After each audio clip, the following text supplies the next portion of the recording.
দেখো সুন্দর প্রজাপতি আমার ছাদ বাগানে এসেছে।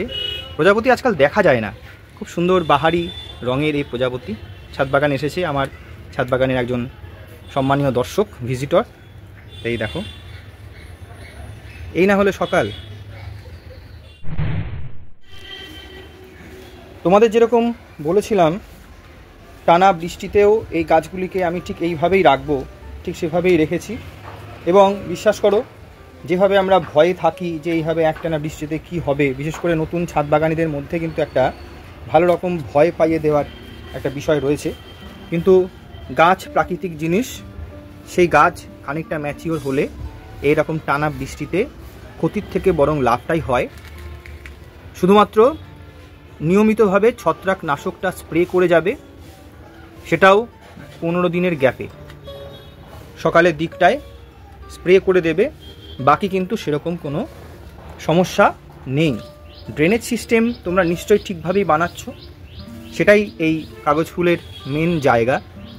এবং পরিচর্যা বলতে এই গাছের যে গোড়া সেটি থাকবে পরিষ্কার, এছাড়া কিন্তু বিশেষ পরিচর্যা নেই। অল্প সময়ে বেশি রেজাল্ট বা একসাথে প্রচুর ফুল, বা মেন ব্যাপার হলো আইডিয়ার অভাব, তাতে একজনকে ফলো করে সে যেটাই করছে সেটাই তোমাকে করতে হবে এরকমটা নয়। প্রাকৃতিক বিষয়কে প্রাকৃতিকভাবেই অ্যাডজাস্ট করতে দিতে হবে, ভয় পেলে চলবে না। কারণ বাগান আমরা করতে এসেছি নিজের আনন্দের জন্যে, নিজের শখের জন্যে। এখানে এসেও যদি ভয় পেতে শুরু করি তাহলে আনন্দ বা শখের জায়গাটা কিন্তু কমে যায়। দেখো সামনে আমার অ্যাডার্না গাছ রয়েছে, বয়স কিন্তু খুব বেশি নয়, তোমাদের সাথে আপডেট দিতেই থাকি। এই বৃষ্টির জল পেয়ে কিন্তু দেখো কীভাবে নিজেকে মেলে ধরেছে। অ্যাডার্না একটু বড় গোছের গাছ হয়, সামলানো একটু কঠিন। পাশে রয়েছে এই যে মহারানী, তোমাদের প্রত্যেকটা গাছই ধরে ধরে দেখাচ্ছি। গ্রোথ নিয়ে আলোচনা হচ্ছে, বৃষ্টির জলটাকে নিয়ে আলোচনা হচ্ছে। আমার কিন্তু একটাই বক্তব্য, ভয় পেলে চলবে না। মেন ব্যাপার হচ্ছে রুট স্টকটা তোমাদের চিত্রা গ্রুপের রাখাটাই মেন। গ্রাফটেড প্লান্টটি এখানে রেকমেন্ডেড। গাছের গোড়া থাকবে এইরকমভাবে পরিষ্কার। এখানে দেখো তোমাদেরকে আগেও দেখিয়েছিলাম 2 ইঞ্চি মতন আমি ফাঙ্গিসাইড লাগিয়ে দিয়েছি, কারণ কাগজ ফুলের মেন শত্রুই হলো ফাঙ্গাস। আর তোমাদের এই যে নজর রাখতে হবে, কিছু হলুদ পাতা রেন বার্ন হয়ে গেলে যে সমস্ত পাতা একটু কালশিটে দাগ পড়ে যায়, সেই সমস্ত পাতাকে রিমুভ করে দিতে হবে। তোমরা নজর রাখবে যে যত এখানটায় এই জাতীয় পাতা বা সেই রকম যদি শুকনো ডাল থাকে সেগুলো কিন্তু এখান থেকে ফেলে দিতে হবে। আর পিঞ্চিং করাটা তো কন্টিনিউ চলতেই থাকবে। তোমাদেরকে আমি বারবার বলে থাকি পিঞ্চিং করার প্রক্রিয়াটা কিন্তু কন্টিনিউ চলতে থাকবে, তাহলে কিন্তু গাছ ঝোপালো হবে আরও বেশি বেশি। এখানে প্রত্যেকটা গাছে এইভাবে কিন্তু রয়েছে, বৃষ্টির জল খাচ্ছে, কিন্তু সমস্যা এখনও পর্যন্ত আমি দেখছি না। তোমাদের জন্য আমি এই রিস্কটা নিচ্ছি। রিস্ক বলতে একটা এক্সপেরিমেন্ট করছি। যে অনেকেই বলে যে জলের একটানা বৃষ্টির সময় এই করতে হবে তাই করতে হবে, তাতে কিন্তু আমাদের হেডেকটা একটু বড় তৈরি হয়ে যায়। তা আমি এখানে কিন্তু একটানা বৃষ্টির মধ্যেও প্রত্যেকটা গাছকে কিন্তু এইভাবেই রেখেছি, এবং ওই খুব মিনিমাম যে পরিচর্যা সেটাই আমি কন্টিনিউ করছি এবং করতে থাকব। তাতে আমি কিন্তু খুব একটা খারাপ রেজাল্ট পাচ্ছি না এখনও পর্যন্ত।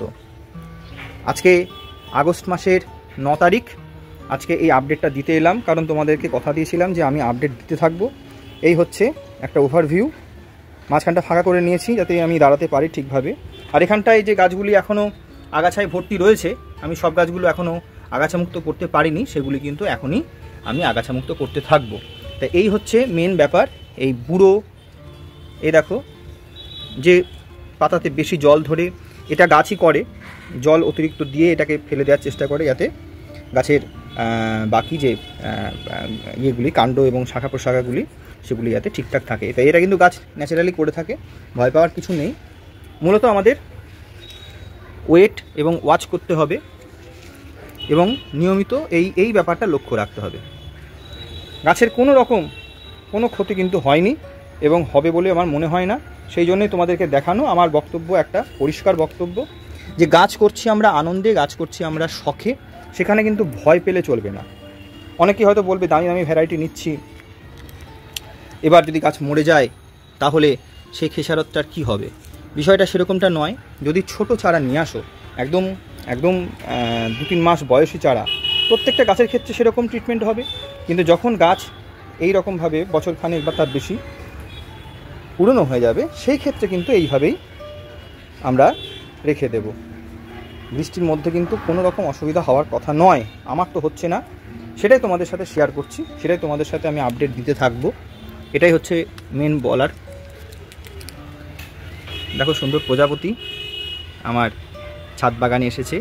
প্রজাপতি আজকাল দেখা যায় না, খুব সুন্দর বাহারি রঙের এই প্রজাপতি ছাদ বাগানে এসেছে আমার ছাদ বাগানের একজন সম্মানীয় দর্শক, ভিজিটর। এই দেখো, এই না হলে সকাল, ফুলে ফুলে সে বসবে, খুব সুন্দর। তা বন্ধুরা, এই হচ্ছে মেন ব্যাপার, তোমাদের সাথে এটাই শেয়ার করতে থাকবো আমি।